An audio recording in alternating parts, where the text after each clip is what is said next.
Hello and welcome to this emergency edition of the PoliticsJOE podcast. Play the emergency podcast klaxon, Ava Santina. Play it now. We're joined instead of... Don't edit that. Yeah, just leave it in. Just leave it in.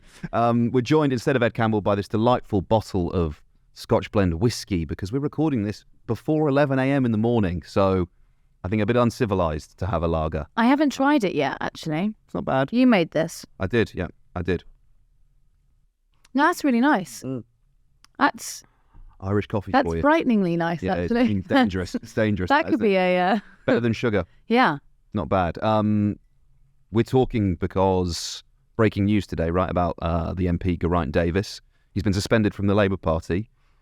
You're a member of the lobby, the only serious political journalist among the PoliticsJOE team. Thank you. If you're watching on the YouTube, you'll be able to see Charlie Herbert's mug that I'm using, which he's a Joe writer. And he has a mug that says "fucking fantastic journalist." And that you both are. Well, you know. And that you both are. So tell me, what's going on in the Labour Party? What's happening with Geraint? So we're speaking moments after Geraint has had the whip suspended by the Labour Party. And that was in reaction to an article that came out in Politico this morning, which is Esther Webber has found that there have been multiple sexual harassment allegations made against the Swansea West MP. These have been going on for quite some time, actually. A few Labour advisors that I have spoken to this morning have told me it's been on the whip's desk for nearly a year. So some of these allegations include a 22-year-old and a 19-year-old. And so most of them follow a pattern. It seems to be that this Labour MP has been out for drinks of an evening, sometimes in parliamentary bars, and he has allegedly been speaking to younger colleagues and bought them drinks, perhaps suggested they go back to his flat, generally made them uncomfortable. And those are the allegations at the moment. So just in the interest of obviously doing our due diligence, Mr. Davies does deny the allegations. He gave a statement to Politico that said, "I don't recognise the allegations suggested and do not know who has made them." A spokesperson for the Labour Party said, "These are incredibly serious allegations of completely unacceptable behaviour. We strongly encourage anyone with a complaint to come forward to the Labour Party's investigation." Tell me more about the whip's desk and this being there for a year. I mean, is this just due process taking place? What's the story? Why does something like that, if it lands on a... Well, actually also maybe as well explain for those who aren't familiar what a whip is, you know? Well, a whip is a member of parliament who is in the parliamentary party who essentially keeps other members of the party in check. So if there's going to be a controversial vote, the whips will go out and they will tell their set of MPs that they have to vote in a certain way. So, I mean, an example of that would be like Christian Wakeford. He is a whip and he is responsible actually for a few of the MPs who are part of the Socialist campaign group. So he'll go off to them and he'll be like, "Don't you dare vote for free school meals. We've decided we're not going to."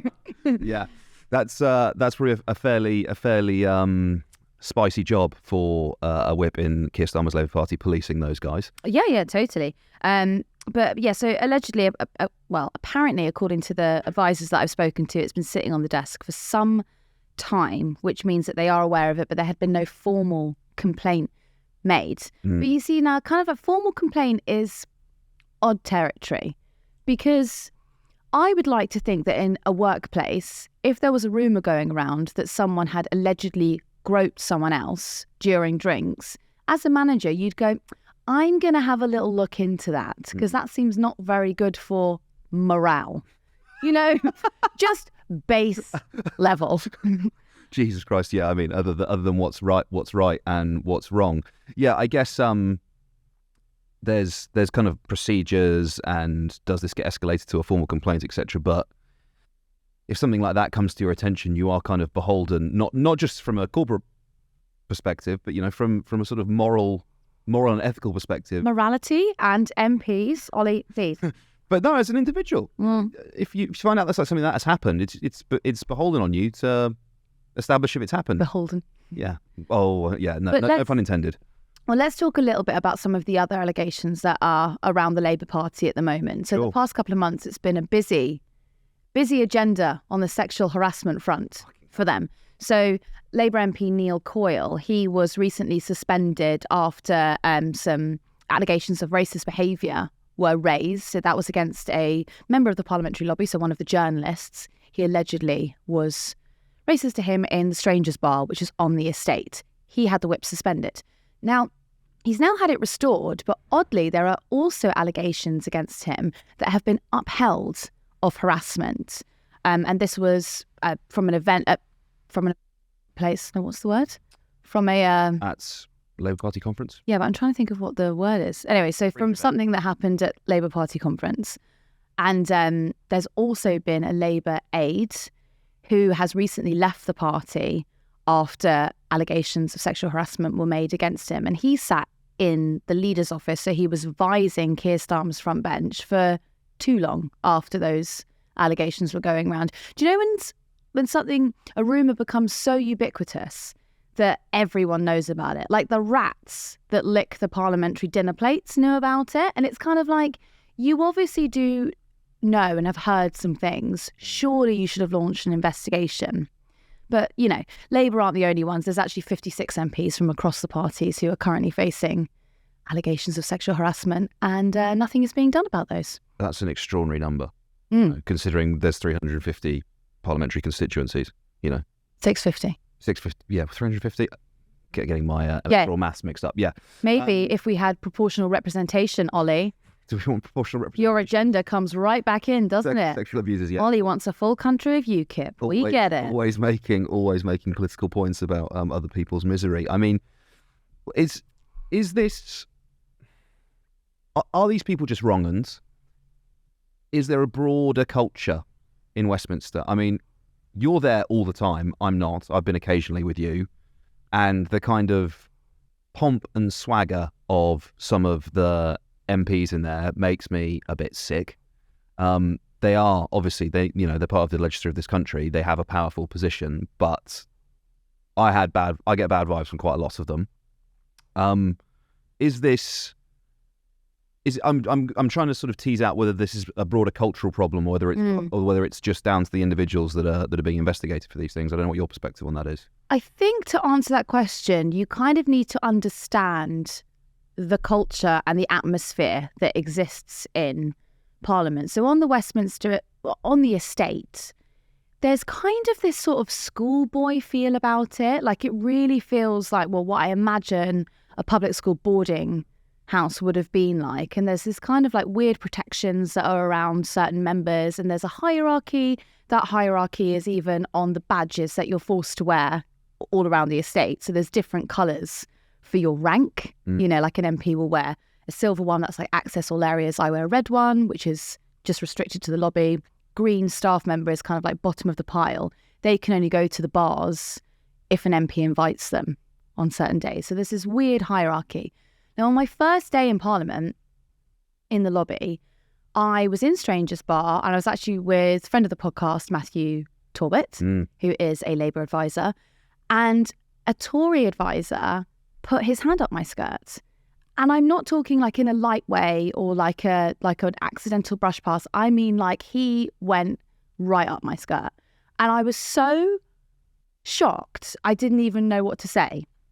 And I was worried that Matthew was going to get into like a pub brawl with him. And I was just like, no, we're technically a place of work. Stop. Yeah. Let's leave it. And a doorman. So these doormen are, they wear white tie and they're on the doors. Like most bouncers, yeah. Yeah, like a bouncer, but except it's, parliamentary. Yes. Yeah. Like boarding school. Yeah.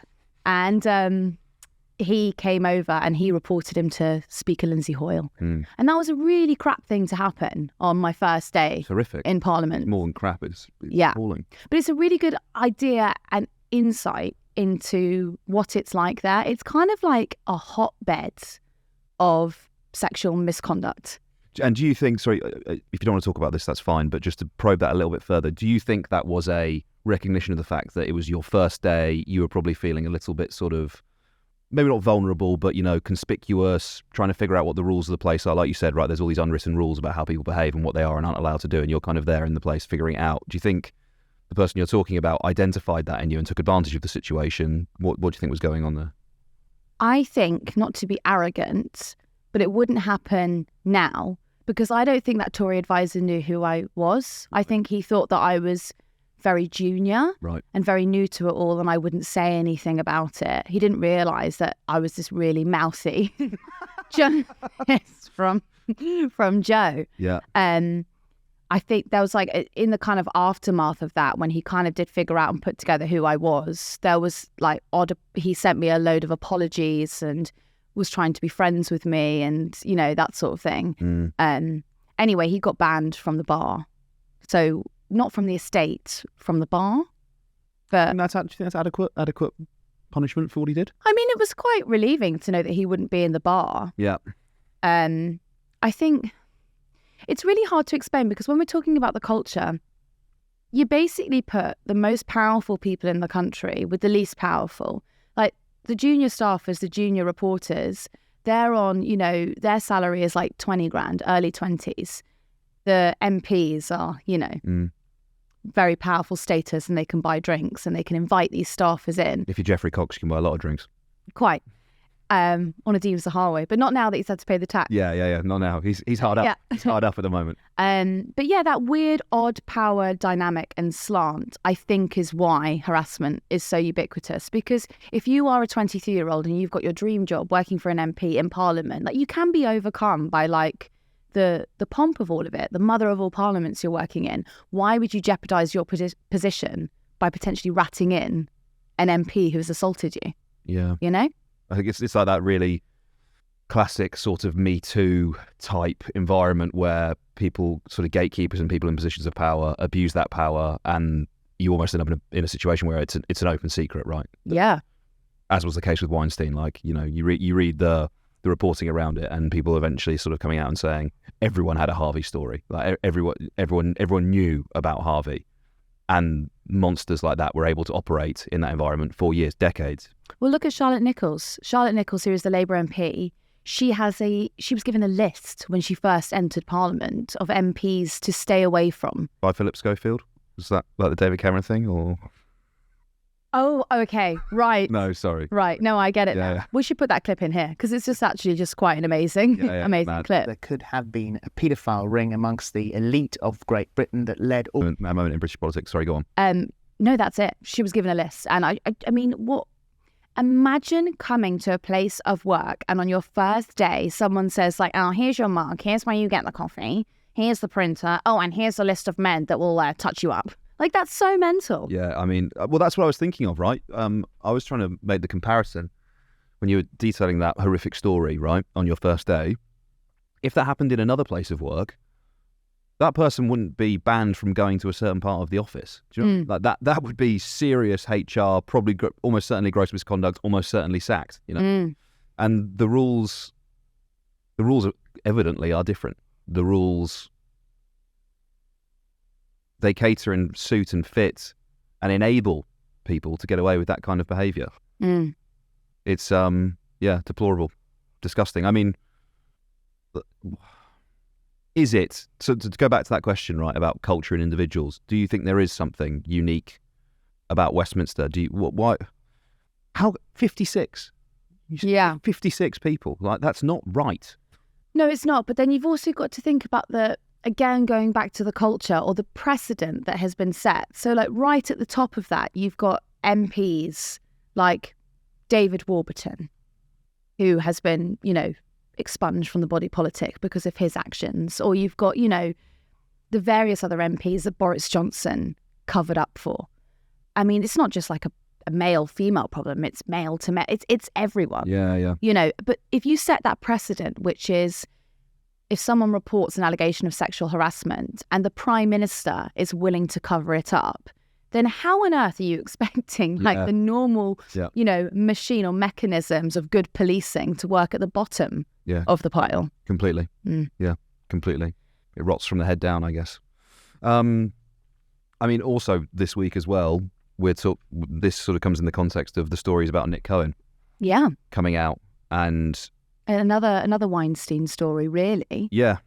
Something that was so widely discussed if you were in the arena, but not talked about on the stage. So just to catch you up in case you haven't heard the story, Nick Cohen was a very prominent columnist at The Observer. Yep. A couple of years ago, Madison Marriage, who is a journalist, brought to the editor of the Financial Times several allegations that had been made against him by several different women. 2 of them were willing to go on record with their name, and she had several other pieces of information that inexplicably proved the allegations made against him. Nothing happened. Sorry, the FT editor actually turned down the story. Yep. She said that it wasn't of interest. No one knew who Nick Cohen was. Not enough of a business angle. Yeah, and then surprisingly, even Private Eye turned it down, which really surprises me because Nick Cohen was writing for Private Eye at the time. Do you not want me to say that? No, you can say that by all means. I was raising my eyebrows because I was going to say I don't think it is surprising because, like you said, he was writing for Private Eye. Yeah. Is it a surprise that they're not? This, I mean, sorry to interrupt you mid-flow, but I just would like to illustrate, the reason we know about this is because the New York Times wrote it up. Yeah. It's not because the British media wrote about it. And I think, as you've just mentioned there, Private Eye, the Financial Times, even people within the Observer, I mean, obviously you're never going to get that. You're never going to be able to pitch a story where you say, oh yeah, so-and-so is actually a sexual predator and I want to out him in our own paper. Yeah. Maybe if you're a courageous editor, maybe you would do that. But it's an open secret. And we can come back to this. Sorry, I've just realized. No, I think that's no, you did not at all. I think that's exactly it. Why did an American-based newspaper have to reveal this? Now, surely, if the defence made by the Financial Times editor that no one knew who Nick Cohen was actually stood, then an American newspaper is not going to write it up, are like they? The New York Times interested. And look, maybe you didn't know who he was, but I think Observer columnist has been sexually harassing, allegedly, young women. I think that's a story. That is a story. No, of course it is. But, I was looking at this, so the editor, Paul Webster of The Observer, when Nick Cohen left, because he just left quietly or whatever, he wrote a statement which said, we would like to thank him for his long contribution and service. Nick Cohen has been a brilliant columnist whose incisive, emphatic writing has been a big part of The Observer for more than 20 years. That's how he left The Observer. Not in disgrace, not quietly. He left with a thank you and praise. What a fucking scumbag, man. So weird. Sickening. And then again... Was it health reasons was they gave or something like that? That's why he stepped down? Yeah, it was health reasons. Yeah, the health of his ability to keep his hands in his pocket. Off young female interns. Yeah. Allegedly. But again, that's the culture that I guess we're talking about. If at the top of it, someone as big as Nick Cohen can be defended by the editor, if you are in payroll at The Observer and someone treats you in a way that you don't find appropriate, why would you report it? Why would you feel that you could report it? Yeah, and the New York Times did the job for the British media. I mean, they did the same thing, right, with the Trojan horse affair. It's exposed the inadequacies of the British media. It's all there to see. Why is an American paper doing the job of the British media? There are some things that the New York Times does, which obviously are just slightly ridiculous in the way they're sort of they go viral on Twitter sometimes, right, where they're just panhandling London or restaurants in London or making out that the rest of the country is some sort of Brexit cesspit, which are always quite painful. But there are other parts of their reporting which are actually really good. They fill a gap that sort of some of the other British broadsheets don't fill themselves with their on the ground reporting. The international edition of the New York Times is pretty good, and I wonder whether, first of all, maybe this isn't a conversation to have now about sort of subscriber models and how strong the New York Times is right now. We'll have that conversation another day. But it speaks to the club, right? The members club, if you will, of British journalism. And it's something that you're sort of privy to by being a member of the lobby, right? There's the being a touched up member of the lobby. I really shouldn't be laughing at you making that joke. Yeah.